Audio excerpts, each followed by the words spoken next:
We've all kind of accepted it now. Iron Man made the ultimate sacrifice, outsmarting Thanos, gathering the Infinity Stones, and making the snap to eliminate him and his army for good. But why exactly did it have to be Iron Man? If the snap eliminated Thanos and ended the war against him, why couldn't another hero use the Infinity Gauntlet instead? We're mostly asking this question to Doctor Strange and his multiple visions of the future. Either way, there could have been multiple Avengers who used the stones instead of Tony, and a majority of them could have prevented their own death along with the loss of Iron Man in the process. Early on in Endgame, Thor got some of his vengeance glory by decapitating Thanos with his Stormbreaker. So using the Infinity Gauntlet on a different version of Thanos may have been a little redundant. Nonetheless, the God of Thunder could have used a little lightning power to help counteract the power of the Infinity Stones as he snapped his fingers and got a second defeat over Thanos. We've seen the power of the Stormbreaker bust through a full-fledged stone attack during Infinity War, so if he held the axe in the opposite hand of the gauntlet, maybe the weapon would have absorbed some of the energy instead of it directly impacting Thor. You know, kind of like if you hold hands with someone and then send a zap of static electricity from body to body. Also, Thor is a literal god, while Tony Stark was a mere human. You people are so petty and tiny.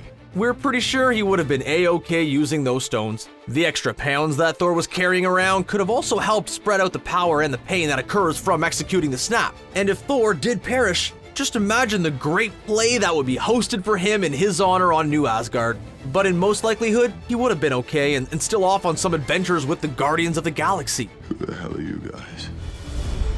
She carried ships, she destroyed ships, she glowed in the night, she got a haircut. She's Captain Marvel, and she clearly showcased why she is one of the most powerful superheroes in all of the MCU. When Captain Marvel returned from her mysterious adventures in outer space, she was all fight, barely breaking a sweat as she took on a massive Thanos headbutt. There's no doubt Carol Danvers would have easily been able to snap her fingers and fly off like it was nothing. Her body has already been exposed to the Space Stone, and powers that she retrieved from it are more than enough to combat any damage from the other stones. If Marvel's plans are to truly make her the flagship hero from this point on, then giving her the heroic snap to stop Thanos would have been a nice way to set this up. It also would have been an insult to all the original Avengers, though, stealing their thunder and kind of taking away from the 11 years that built to Tony's sacrificial moment. Still, though, Tony would still be alive if this were the case. There was an extended time where Captain Marvel was even carrying the Infinity Gauntlet with all the stones in it.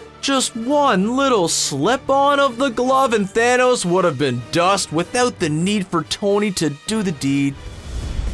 Starlord could have worn the Infinity Gauntlet and stopped Thanos, becoming the ultimate hero in Avengers Endgame.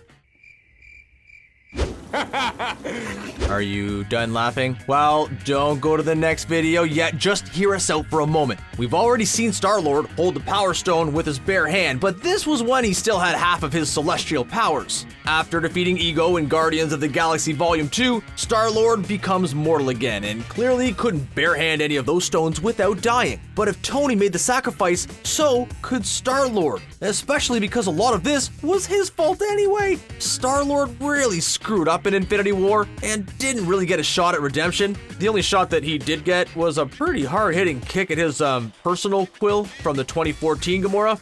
Having Starlord make the snap would have given him the ultimate heroic moment, allowed him to reunite with the Afterlife Gamora, who actually fell in love with him, and make him the symbol of hope and heroism for the remaining members of the Guardians of the Galaxy. Then again, with Chris Pratt's star power and James Gunn back on board for Guardians of the Galaxy Volume 3, there was simply no way Starlord was biting the dust during Endgame. Why not Nebula? It was a moment we were all expecting and never got to see. Thanos' long-tortured daughter finally coming full circle, reclaiming the Infinity Gauntlet and snapping her own father out of existence. Sounds like something more he could take on.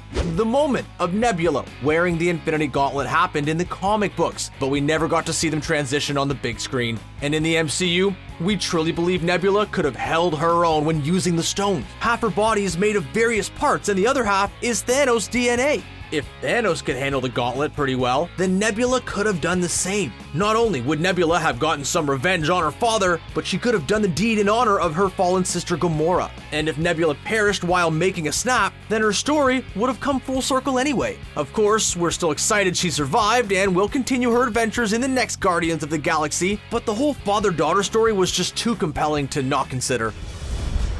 We all know Ant-Man had one great plan to stop Thanos where no Infinity Stones were needed. And even though we never saw his rear entry, there could have been a moment where he did use the Infinity Stones to stop Thanos. So how could Ant-Man control all the power of the Infinity Stones and still survive?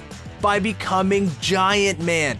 As Giant Man, the stone would feel like nothing more than a thimble. And while some damage could occur, it may not be as much as the Hulk took. Snapping that gauntlet would be like playing the world's smallest violin for Ant-Man. To help the cause, he could even push the limits of his giant growth to see how large he could actually get. Man, that would be a cool scene to see. Even though he didn't get to use the stones, Ant-Man still played a pivotal role in the movie, and despite not appearing in Avengers Infinity War, he was one of the biggest heroes in the movie. The only way Iron Man was able to hold all of those Infinity Stones was due to the special nanosuit he created. Well, if Iron Man was able to execute the snap, then his good buddy could have done it as well. Yep, we're talking about War Machine. Iron Man's buddy who has been by his side through all of the Iron Man movies along with the Avengers films as well. War Machine could have been remembered forever as an American hero if he used the stones instead of Tony.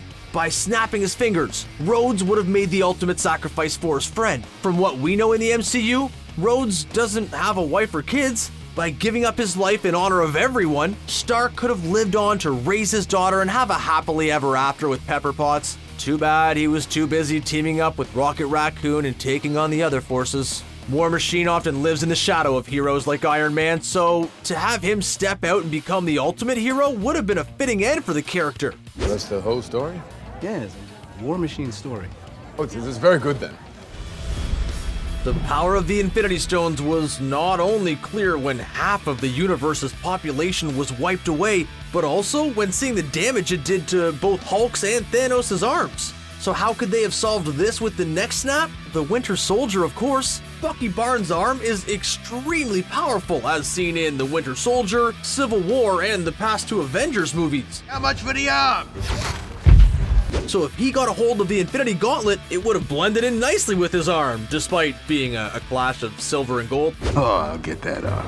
Using the snap may not have even damaged the arm, and if it did, it wouldn't be anything that couldn't be repaired by Shuri in Wakanda. Another broken white boy for us to fix. The Winter Soldier's heroic moment would have been another great character arc for Bucky. His turn as the Winter Soldier included several bad moments, like the death of Tony Stark's parents. Whether he lived or died, using his own arm to snap could have redeemed him and allowed for some bonding with Tony Stark after being on separate sides for so long.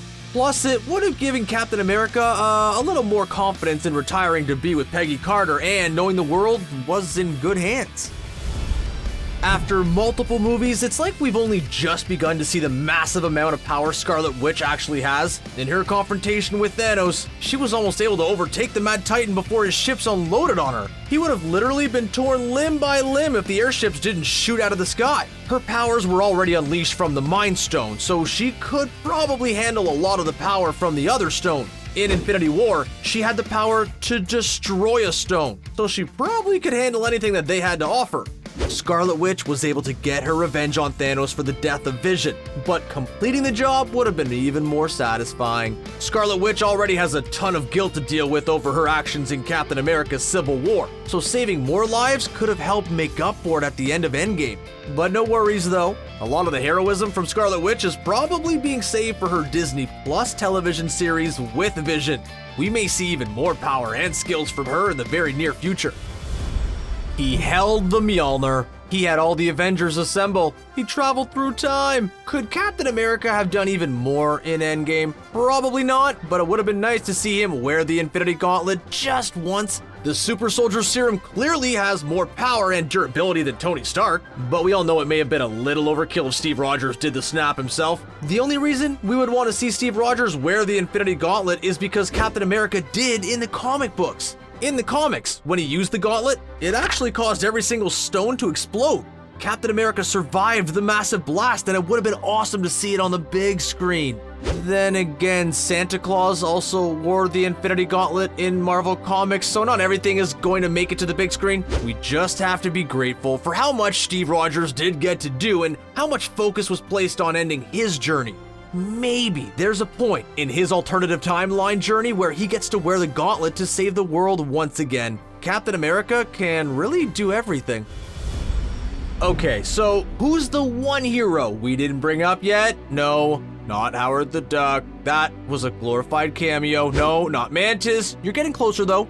It's Groot. We're not exactly sure if the Infinity Stones would have understood his I am Groot wish to get rid of Thanos, but Groot could have easily grown his tree limbs to fit inside the Infinity Gauntlet. We saw Groot make a huge sacrifice in Guardians of the Galaxy, but Rocket Raccoon clearly has his tree growing skills down. No matter what happens, Rocket could get a piece of Groot, plant him, and let a new Groot be born again. Not only would all our human characters get to live, but we would have another chance to have baby Groot make an appearance. The question is, does Groot have the ability to properly snap? Do you need to physically snap to make the stone powers work? Either way, he would have been the optimal choice for using the Infinity Gauntlet and probably would have had a lot of fun doing it too. He does love extremely powerful bombs after all. Seeing how Groot's wood could handle the Stormbreaker axe, we even doubt the tree would blow up. Maybe just start a small campfire or something like that. At the end of the day, it was Iron Man who made the snap, but you have to admit, it's a lot of fun thinking about who else could have been there to use the stones. Which hero do you think is the most likely? Is there anyone that we missed? And could Tony's death have been prevented? Let us know in the comments below, and don't forget to subscribe to ScreenRant for more great Marvel content.